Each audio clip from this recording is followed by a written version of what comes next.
Today, ladies and gentlemen, I'm here with Terasia Bradshaw and Joshua Tiller. The two of you have been together for 3.5 years. You're here on a Before Your Vows case, and not necessarily we love each other, but we just are having some complications that you want him to put a ring on it already, and he's not ready to do it. So in your paperwork, this is what she says. What I want from the judge, I want the judge to knock some sense into Josh and help him realize he's not going to find a better woman than me. That was your request. Right. So I'm just kind of letting you know what kind of ride we're in for here today. Now, having said all, you guys got 2 kids together already. You're 22 and you're both 22, Yes, correct? ma'am. Yes, ma'am. 2 kids already. And you think he's cheating on you, and you still want to marry him. Why do you think he's cheating? Let's go for that first. Well, the first reason why I think that he's cheating is because I actually have some type of proof. Okay. When I was 5 months pregnant With 1 or 2? with 1. Uh-huh. So this is child number 1. I was 5 months pregnant, and I was really sleepy. So I go to sleep pretty early when I was pregnant. Uh-huh. I'll wake up maybe like 12, 11 o'clock in the nighttime, and I'll look around the house, he's not there. So I'll go outside the apartment, he's not there. Go outside to the car, he's not there. So I'm getting kind of like suspicious, like where could he be at? Then one day I seen that he had a phone call, and it was a girl. So I called her back. She ain't really say too much, but I told her like, come get him. If you want to talk to him, y'all be hanging out late at night, come get him. So she did. He didn't want her, listen, Judge, he didn't want her to come to the house. They went to a high school down the street. So I went to the high school, waited for like 2 hours. They came back. They didn't know I was in the parking lot with my car. So he jumped out the car. He sees me. I try to pull up and try to tell her like, well, no, he's staying with you. She pulls off. I try to get in my car to drive and follow her to let her know, like, come get him. And he stops me by putting the car in park. And that was the end of that. He keeps denying that they ain't had nothing going on. But I feel like, why was you sneaking out in the middle of the night for this person? Listen, let me tell you young women something. Y'all don't know how to leave a man. You know? What do you mean? You gonna get in a car and chase him down to the high school, and then you gonna chase this other girl around and tell them to take him. You say, get your stuff, get out, shut the door, period. End of story. That's it. I don't know nothing about that, You man. don't have to prove anything to anybody. You don't have to find out who he left. I don't care. He could date anybody. He's not of interest to me anymore. Out the door, take your stuff, go. Before I give you another reason, let Mr. Tiller explain to him the circumstance at the high school and what turned out almost to be a high-speed chase. First of all, it wasn't really me sneaking out. I know how Terasia gets. She's very dramatic, and to use that all one word, she crazy. So I get down to the high school and I'm talking to the girl. Her friend was in the car, so it wasn't like we were alone. It was somebody else in the vehicle too. And we were just talking. But isn't it just weird to get in your car in the middle of the night to talk to somebody in the parking lot of a high Exactly. school? I mean, you know, if you were a drug dealer or something, I guess, but for the purposes of conversation. What y'all think, man? Is it a bedtime? Like, if you got a girlfriend and y'all live together, let's just say y'all live together, is it a certain time that you shouldn't be leaving out the house? Y'all let me know. Isn't that odd? It's very odd. At the time, I wasn't really concerned with that because me and her were having our own little problems, so the girl was just somebody to talk to. Which the way I went about it was absolutely wrong, but I did it. Can I just make this suggestion? Since I yelled at her, let me go ahead and yell at you. You don't go to other women about you not being happy with your woman, because that other woman is going to have designs on you. And she go, yeah, oh, she's no good. They've got all that You know what I mean? And if you're a good-looking dude and she may want to pull you, she's never, ever going to give you advice that is going to be helpful to you. She's looking out for herself. That's number one. Number two, 22-year-olds don't know anything. Y'all don't know anything. Your 22-year-old friends don't know anything. If you want to find out what's going on with a woman and a relationship, find an older woman that is in your family who likes you, who will talk to you. Yes. All right? Yes, ma'am. No, that's real. Holy cow. You say he's not romantic. Why don't you tell me about that? Well, for one, he's not romantic because it seemed like when I want to do stuff, like maybe I want to go take a walk down, like in the park at nighttime. We live in Cincinnati, so we have a river that we can go to and look and see downtown Cincinnati when it's light up. He don't even want to do that. He think everything got to be about money. And I feel like it's not about money. We can do the simple things. Simple things make me happy. But he can't understand that. He just feels like it's all about sex. It's all about what he wants. But he can't never give me what I want. So I feel like, why? Did you hear what she just said? Oh, I heard it. Tell me what you think she meant when she said that. What is her complaint?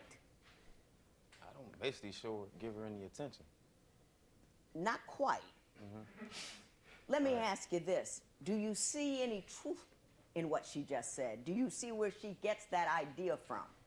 Yes and no. Okay, explain that to me. Yes, because I understand exactly what she's saying.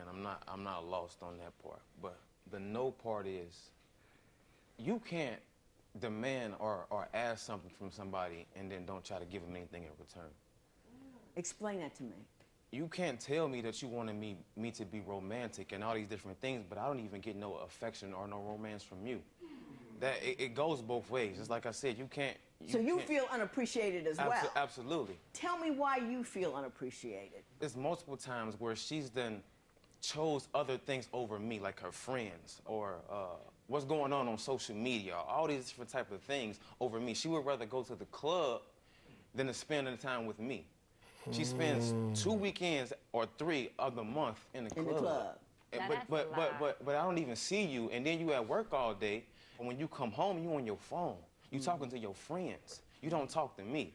And I got a really, really, really, really big problem with that. I got a really, really, really, really, really big problem with that. Talk your problem, bro. You got problems with it, man. It's a problem. And a lot of the times we don't say nothing about it, so they just keep on doing it, man. That shit bother. I don't know about y'all, but it bothered me. And I ain't got no girl yet. Not yet. But the thing with it is, bro, when you come in the house, bro, hey, how you doing? How was your day? Whatever. If I text, like, hit me back or something, bro, yeah. He on to something. And then you tell me that you want me to take you on a date? But you can't even sit next to me on the couch. So what are we Feel arguing me? about? I'm gonna let you respond to that briefly, and then I want to talk about my man's closet. But go ahead. I did in the beginning. I did give him everything was about Josh. I did everything to please Josh. But once I felt like you was cheating, then you just don't do what I asked. Like I said, I just asked for simple things. He can't do that. So why do I want to have sex with you and just be intimate with you if you can't even be romantic and go on a date? I don't ask for much. I just ask for little stuff. And he can't do that. And then when I go out, it's because he was always gone. I was always in the house. So I always stay with the kids. Right. So I'm in the house 24/7. 24/7. You want to get out. You want to Exactly. do something. And he plays the game. So why would I want to sit there on a couch? You don't pay attention to me. You pay attention to your game more than you pay attention to me. You say not only does he pay attention to his game, but he is in love with his closet. Yes. Tell me about it. Tell me about his closet. He cares more about his shoes and clothes than he do me. Do you have a picture to show me? Yes, I do.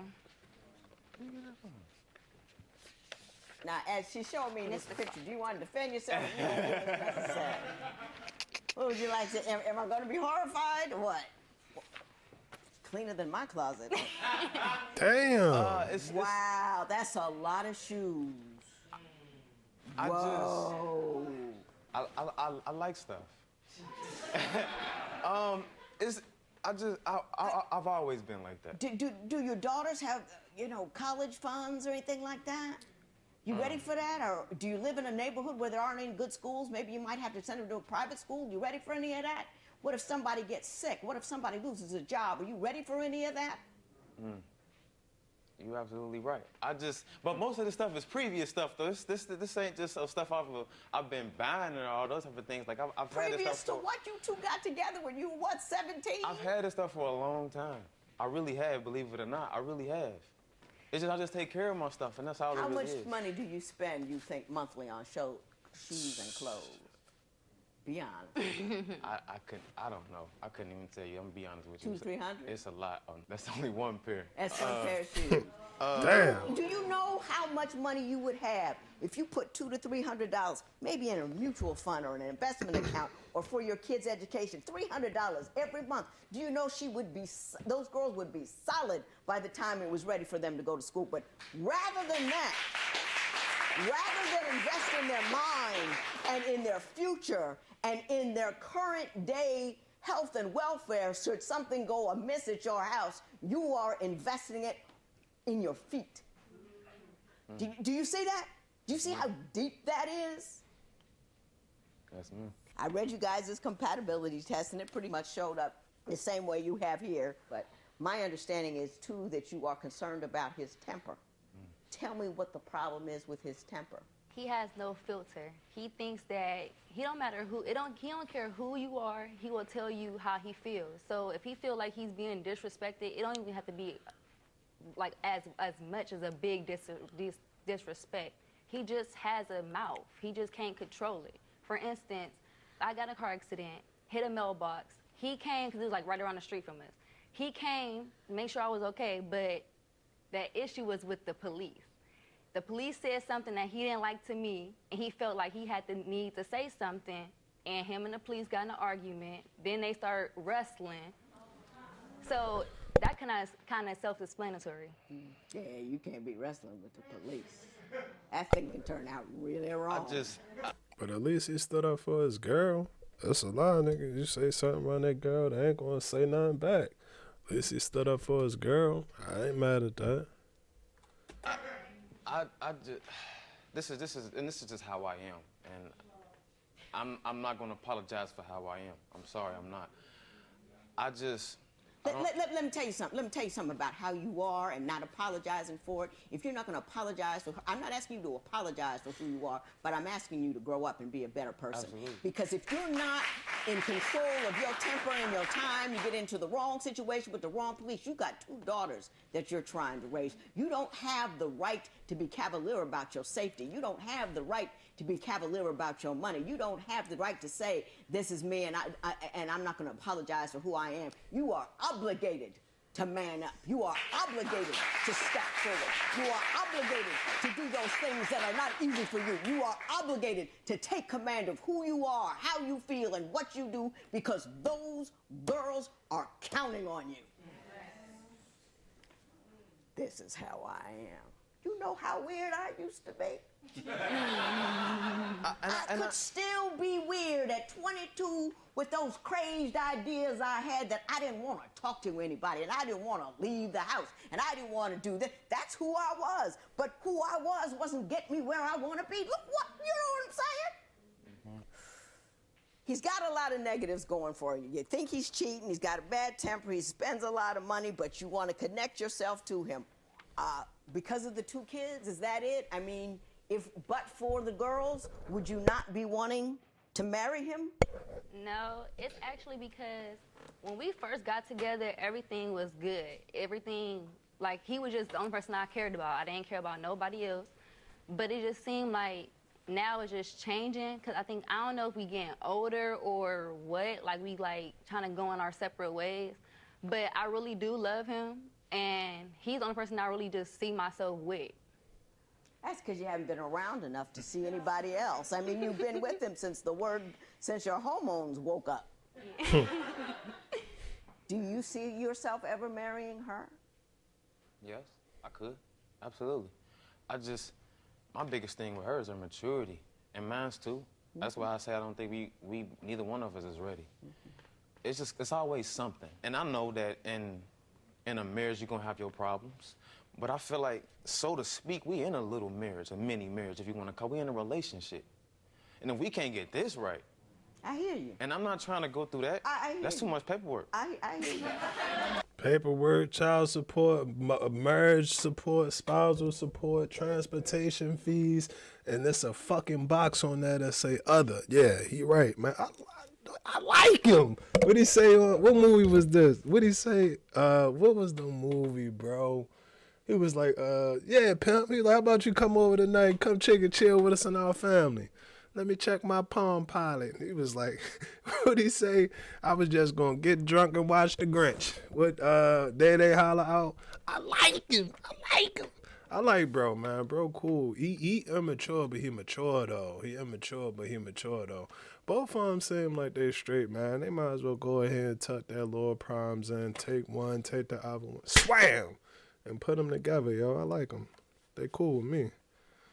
I hear you. Ms. Bradshaw, I understand exactly what you're looking for here. And if I was in your position, well, my mother would have shot me, but I would want the same thing. I wouldn't want to be anybody's baby mama. I would want to be somebody's wife. I would want to have that legal obligation there that he has to be there and support you and support them and have that status. I would do that. The best way not to be a baby's mama is don't have children until you're married. Control your fertility. There are plenty of ways out there to control it. And what you've done is you have lost all your leverage and power. You so invested in keeping him because those are your baby's kids, and he has no real need to do anything in your direction because everything's fine for him the way it is. And I'm sorry that it's that way, but the only thing I can ask from you is to get a bigger life.